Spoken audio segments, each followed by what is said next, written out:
J'ai toujours rêvé de voyager, de découvrir le monde et les richesses que nous apporte cette bonne vieille planète.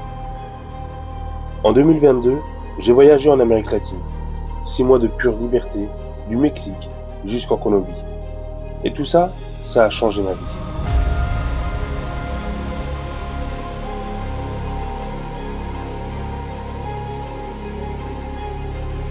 Désormais, je suis un nomade à temps plein et je goûte enfin à la liberté.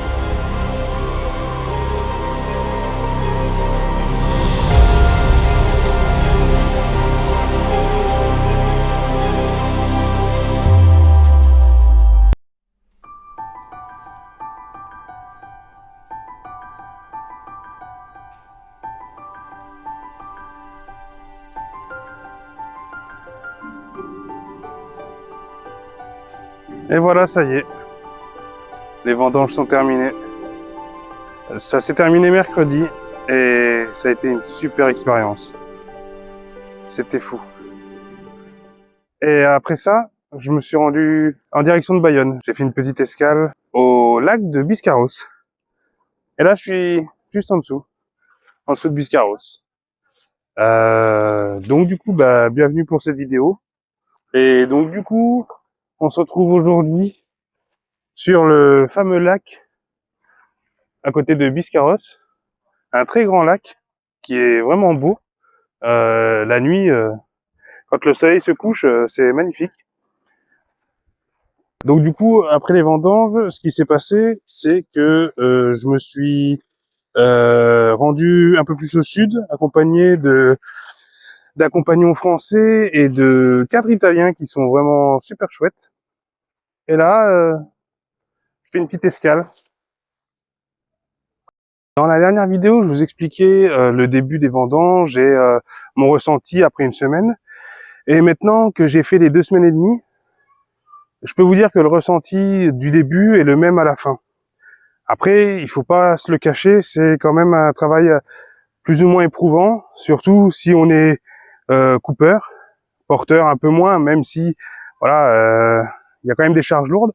Et donc du coup, on va voir ensemble plus ou moins l'aspect direct du métier, et donc du coup vous expliquer un peu en quoi ça consiste.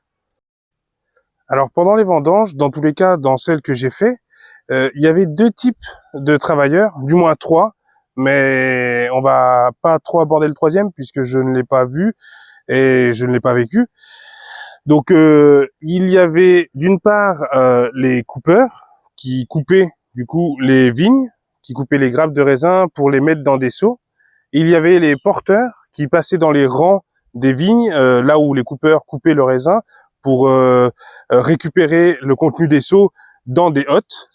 Et il y avait les trieurs que je vais pas aborder puisque c'est un métier à part dans les vignes puisqu'il se situe dans un entrepôt et c'est là où on trie le raisin afin de ramasser tout ce qui est bon et de virer tout ce qui est mauvais ou du moins tout ce qui n'est pas pour le vin. Du coup, on va s'attarder sur les 2 principaux métiers que j'ai vécu dans les vignes, à savoir coupeur d'une part et porteur d'une autre part. Et moi-même, j'étais porteur. Les coupeurs, c'est assez particulier parce que c'est un métier assez physique, mine de rien. On pourrait se dire, c'est juste couper du raisin, c'est pas très grave. Mais en fait, les vignes étant hautes, plus ou moins comme ça, alors c'était tout le temps du « je me baisse, je coupe », et puis je me lève et je bouge, hop, je me baisse, je coupe. Voilà, c'était tout le temps le même geste. Donc au final, ça pouvait à la force faire mal au dos, aux jambes. Et le plus gros problème aussi, c'est les coupures. On se coupe très vite les doigts parce que on essaye d'aller le plus vite possible, ou même sans parler de vitesse, parfois on fait pas attention et hop, on s'entaille le doigt avec la cisaille. Donc du coup, c'était quand même plus ou moins compliqué. Donc là, je me retrouve avec Maxime, un vendangeur et un ami du coup que je me suis fait sur le camp pendant les vendanges, et on va voir avec lui ce qu'il a fait, ce qu'il en a pensé, et voir faire une petite thèse, un petit bilan de ces vendanges. Donc du coup, Maxime, t'en as pensé quoi? Alors pour ma part, les vendanges c'était une première expérience. Déjà, c'est la première fois que je faisais ça moi. J'ai trouvé ça très agréable, certes physique, notamment les premiers jours, les 3 premiers. Et je pense que tu l'as vu avec les autres vendageurs aussi. Oui. Les cueilleurs, c'est sûr qu'on est tout le temps le dos baissé, donc ça demande beaucoup d'efforts. Et on sent rapidement une barre dans le bas du dos, Ouais. seulement les 3 premiers jours. Après, ça a tendance à passer, mais c'est vrai que les 3 premiers sont un peu durs. Moi, j'ai été porteur. Je vais pas vous faire un dessin. Vous devinez pourquoi. Je me voyais mal m'abaisser, me lever tout le temps, puisque voilà, dû au poids, ça pouvait très vite me fragiliser ou me faire mal en tout cas. Et donc du coup, j'étais porteur, qui est un métier sur le court terme plus abordable, mais sur le long terme, on va y revenir. Ça joue sur le dos quand même. Ça, je peux vous le dire.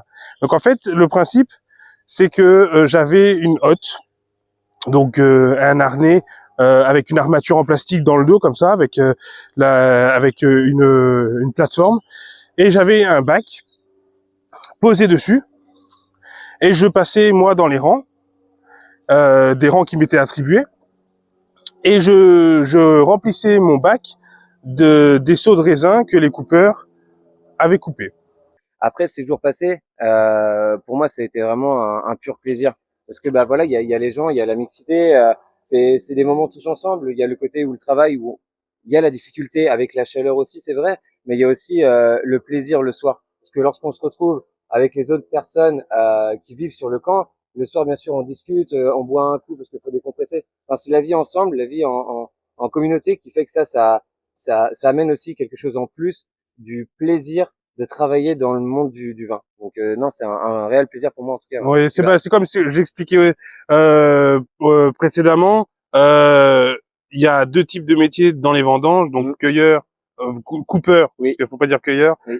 Et porteur. Et donc oui, effectivement, porteur sur le long terme, on peut avoir quand même des difficultés, mais coupeur, oui, effectivement, très vite on a mal au dos parce que il faut se baisser, se lever, se baisser, se lever.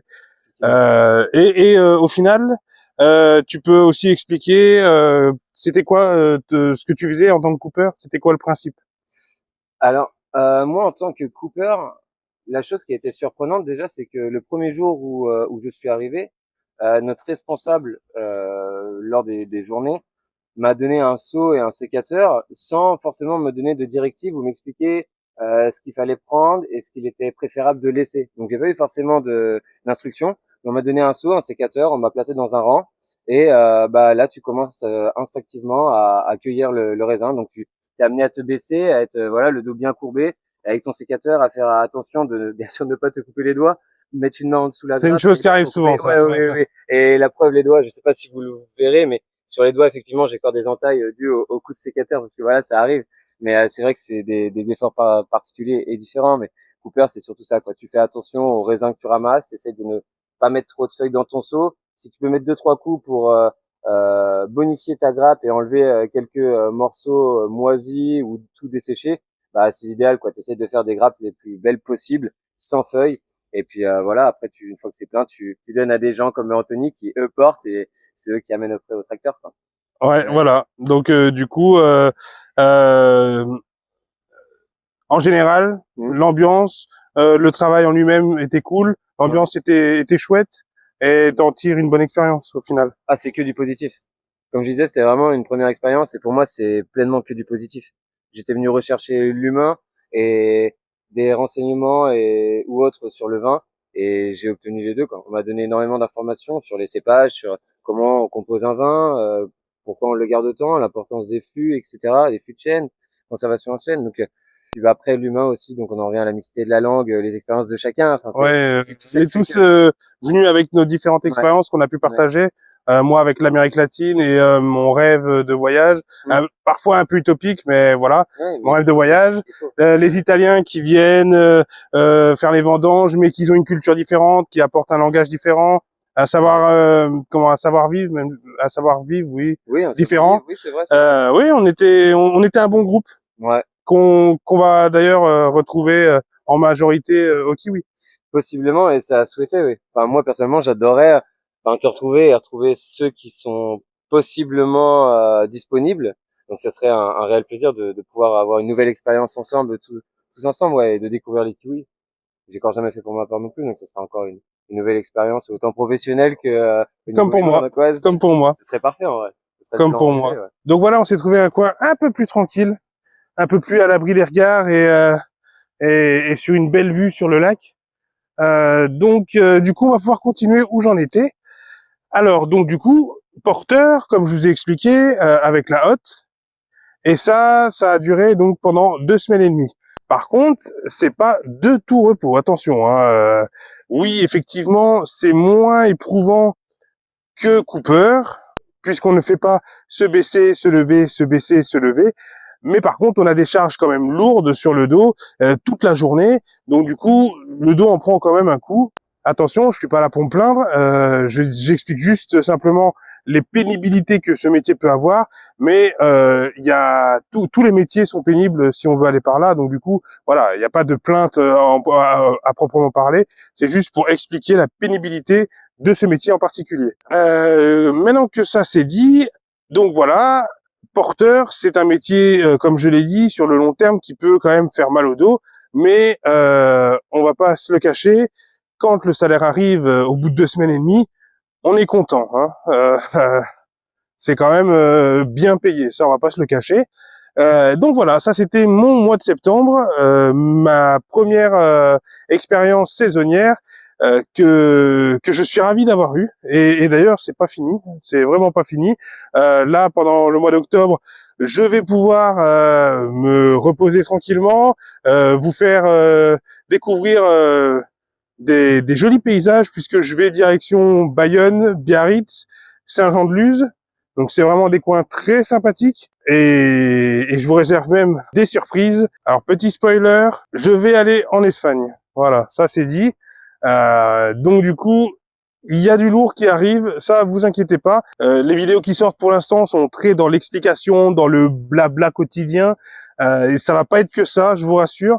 C'est juste que là on est dans des périodes creuses, donc du coup j'essaie de vous sortir du contenu, mais malheureusement je sais très bien ça peut pas plaire à tout le monde.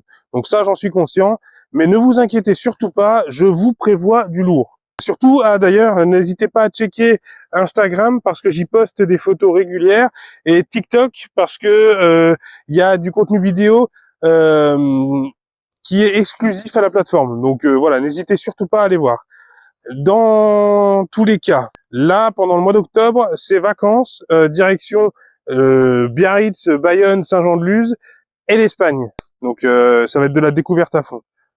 Par contre, à partir de novembre, de nouveau, je vais faire un travail saisonnier qui va du coup ça va être différent, ça va pas être les vendanges. On va se retrouver du coup du côté de Toulouse, du moins dans les Landes, dans les Landes, pardon, oui dans les Landes, en dessous de Toulouse, pour faire les kiwis. C'est une expérience nouvelle de nouveau. J'ai jamais fait de travail saisonnier dans les kiwis, donc ça va être tout nouveau et ça va être chouette parce que je me retrouve avec des gens avec qui j'ai fait les vendanges. On est tout un groupe qui a décidé de se retrouver. Donc j'y vais pas avec que des inconnus et ça c'est cool. Pour le mois de novembre, ne vous attendez pas à des vidéos de ouf découvertes. Malheureusement, ça va être de nouveau comme pour les vendanges, ça va être des vidéos plutôt posées et un blabla quotidien comme vous avez pu l'avoir dans les vidéos précédentes. Mais c'est assez sympathique parce qu'on découvre aussi un métier. J'aime bien vous partager mon quotidien et donc du coup voilà, ça me fait plaisir quand même de le faire, même si je sais que c'est pas des vidéos qui vont attirer tout le monde. Ça, j'en suis conscient. Eh ben donc voilà, c'était Maxime. Merci à toi pour cette petite interview. Merci à toi. Merci à toi. Au plaisir. Alors, si cette vidéo t'a plu, n'hésite pas à t'abonner, à partager, à commenter et à liker. Et surtout, on se retrouve très vite, mais très très vite, pour une prochaine vidéo. Salut!